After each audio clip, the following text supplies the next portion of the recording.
Mr. Sharael, Taha.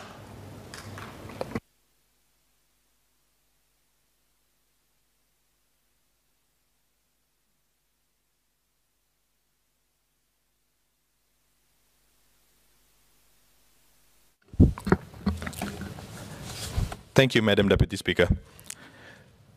Since I started my engineering career as an automotive engineer 15 years ago, I've seen many changes to the industry. Given that vehicles contribute to 50% of carbon emissions, this industry has been continuously looking for ways to make cars more fuel efficient while also reducing greenhouse emission. It was getting harder and more expensive to do so as we were pushing the limits of science for internal combustion engines. The industry was in a flux as we searched for the right technology platform for the future of transportation. We tried to squeeze as much energy from each drop of fuel. We ventured into biodiesel fuels for soya beans and canola, which had the effect of increasing the price of this food source instead. The industry also explored hybrid propulsion system and hydrogen fuel cells. The past 5 to 8 years, the industry has landed on electric propulsion as the way forward, and it is a very credible replacement for internal combustion engines. The technology for EV is already available. There are some who are of the opinion that we in Singapore are not moving fast enough to transit fully into an entirely EV vehicle population. However, to transit successfully into an entirely EV population requires more than just technological advancements. It also requires the right policies and regulations to ensure the safe use of EVs. It also necessitates that our infrastructure is adequately prepared to support the electric vehicle population. Hence, while I am supportive of this bill, I'd like to pose a few clarifications for the Minister. Firstly, in LTA's role of promoting and regulating the safe use of vehicles, given new technologies and nascent safety standards on EVs, how do we determine what is safe for our roads, and how do we deal with aftermarket modifications that may jeopardize other road users? In addition, we must also consider that other than the traditional automotive manufacturers, more new players are coming into the market.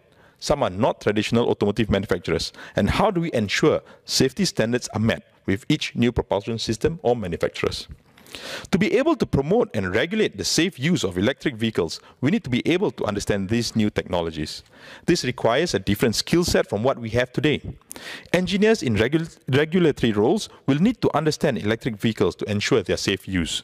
There is a need to recruit or upskill and reskill talents in the automotive industry.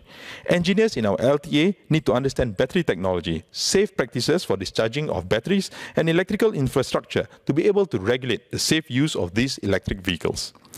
New technologies are also challenging the norms.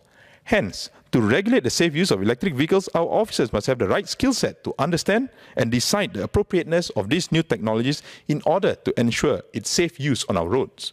Examples of new technologies include self-driving vehicles. We need to understand the system, failure rate, redundancy system, to understand how it all works so that we can decide on the regulation.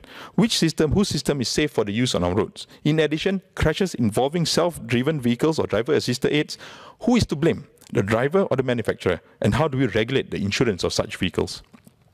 For development of braking system, brake-by-wire, regenerative braking, and driver-assisted braking introduces complexity to the normal hydraulic mechanical brake system commonly used now.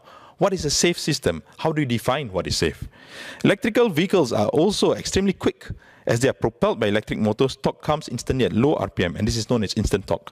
This gives immense acceleration for an electric vehicle. An entry-level Model T Tesla does 0 to 100 in 5 seconds. That is as fast as some high-end performance cars. Even an entry-level city car like a Hyundai Ioniq does 0 to 100 in 7.7 seconds, which is about twice as quick in acceleration as compared to a Toyota Corolla 5 years ago. The Tesla semi-truck, a semi-truck that is capable of carrying heavy goods, unladen, can accelerate 0 to 100 in 5 seconds, and the world's fastest production bike accelerates 0 to 100 in 2 seconds. So in Singapore, as it is, accidents involving heavy vehicles continue to be high, and the number of motorcyclist fatalities continue to be more than 50 a year. Hence, how are we going to be able to keep our roads safe when we will have more of these high-performance vehicles silently plying through our roads? In addition, how do we manage modifications that are now available for electric vehicles? Currently, it is a lot easier to enforce illegal modifications on internal combustion engine cars. Changing a straight-two exhaust, bigger turbochargers, uprated fuel injectors can be seen by the naked eye. Not only can illegal modification be seen, but they often can be heard with frequent complaints to the MP. Modifications to the electrical propulsion system, though, is done through new electronic control units, new software which are not immediately visually detectable, nor can it be heard by our law enforcement officers. For example, a modified Tesla Model 3 can shave off 2 seconds of its 0 to 100 pace through modifications, and all of this is available through the internet. Will these modifications increase the risk of battery fires? What will happen if these battery fires cause a larger fire in a cluster of vehicles at the car park? How do we prevent illegal modifications that makes it unsafe for fellow road users? Imagine our roads becoming more populated with these powerful vehicles that makes little or no sound. Hence, though I am fully supportive of this bill positioning LTA as the governing body to regulate the safe use of electric vehicles, I would like to caution that this does not represent an incremental change where we can rely solely on the knowledge of the past and our experiences. Electric vehicles are disruptive technology that will fundamentally change the automotive industry, and we too must be prepared to relook at how we fundamentally manage the safe use of such vehicles.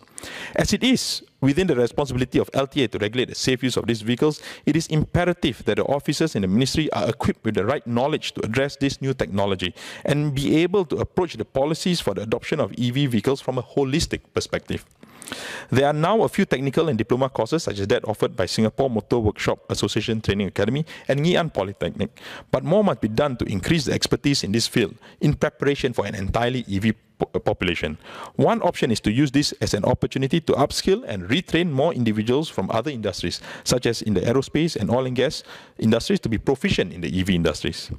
Beyond safety regulations and enforcement, I am fully supportive of the amendments to the bill for LTA to cooperate and collaborate with EMA relating to the electrical installation for the charging of electric vehicles. Based on our population of 980,000 vehicles, our target of 60,000 charging stations by 2030 will mean that there is one charging station for every 16.3 vehicles. By then, what is LTA's projection of EVs on our road? To understand the adequacy of charging stations better, we also need to understand the capability of the charging station. How many of the charging stations will be fast charge or slow charge? Based on the volume and mix of charging station, is one station for every 16.3 vehicles sufficient? How are we studying concentration spots? Based on preliminary assessment of volume and type of charges, do we have enough power in the power grid from clean sources? Do we need more power stations or substations? How will this cost be distributed? What is the maintenance requirement of these charges? Will maintenance be borne by LTA under an umbrella road tax payment, or maintenance be borne by users in addition to the electricity cost? Or do we pay a small amount for the charger maintenance, or do we pay maintenance through the town council on a monthly basis? As there are already 1,800 charging stations and Blue SG is one of the main players for rental of electric vehicles, what lessons can we learn from Blue SG and the current fleet of vehicles and 1,800 chargers? And how is LTA working closely with MND on the electrical load upgrading projects in housing estates? When the ELU was started in 2014, it was to accommodate the increased electricity consumption in our homes due to the increased use of TVs, PC, tablets, and air conditioners. Houses built before 1990s need to have their 30 amp switch upgraded to 40 amp switch. And has the ELU now factored in the increased electrical load brought about by the charging station in our estates? Can we ensure that this is done concurrently with the ELU program in our older estates? Madam Deputy Speaker, in Malay please. Kenderaan elektrik atau EV dinamakan disruptive technology. Oleh itu, kita perlu memperolehi set kemahiran baru untuk memahami bagaimana kita boleh menggunakan kenderaan elektrik dengan selamat. Matlamat kita untuk mencapai populasi EV sepenuhnya menjelang 2040 memerlukan perubahan yang mendadak dalam cara kita menguruskan kenderaan, di samping memastikan infrastruktur kita mencukupi untuk menampung kenderaan-kenderaan ini. Selain bekerjasama dengan penguasa pasaran tenaga, LTA juga perlu berganding bahu dengan HDB untuk memastikan pertumbuhan infrastruktur sepadan dengan kadar pertumbuhan kenderaan elektrik. Stesen mengecas harus mencukupi untuk menyokong bilangan kenderaan elektrik sepenuhnya dalam masa terdekat.